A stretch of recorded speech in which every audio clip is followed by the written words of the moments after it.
Ang Mandawi City Fire Station FSS Community Relations Unit ug ang mga personnel sa Subang Dako Fire Substation ubos sa giya ni Fire Chief Inspector Alvin A. Turion, City Fire Marshal.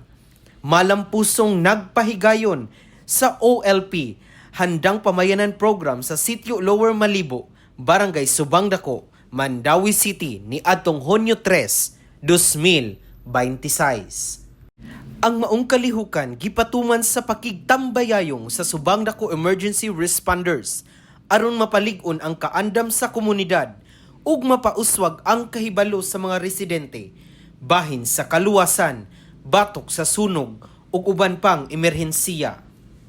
Usa sa mga nag-unang kalihukan mao ang house-to-house survey diin gisuta sa mga responder ang kahimtang sa matag panimalay ug giila ang posibleng mga peligro nga mahimong hinungdan sa sunog o emerhensiya sulod sa komunidad. Gipahigayon usab ang host mapping operation aron matino ug mamarkahan ang mga agianan ug posibleng suplayan sa tubig nga magamit sa mga bombero panahon sa operasyon sa pagpatay sa sunog. Kini nga lakang makatabang sa mas paspas ug epesyenteng pagresponde sa mga insidente.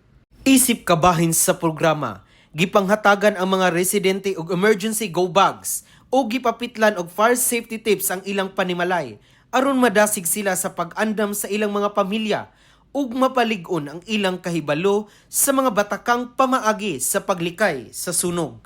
Gipahigayon usab ang fire safety lecture ug house-to-house interviews diin gitudluan ang mga lumulupyo sa hustong fire prevention measures, mga angay buhaton panahon sa emerhensiya ug ang sakto nga paggamit sa fire extinguisher aron malikayan ang pagkadako sa sunog ug mapanalipdan ang kinabuhi ug kabtangan.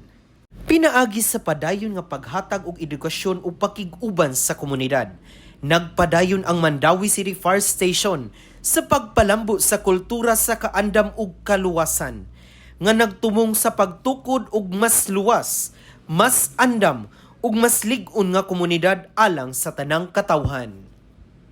Para sa BFP TV, kini inyong alagad FO1 Arjim San Antonio Mendaros, madasigon alang sa kaluwasan sa publiko.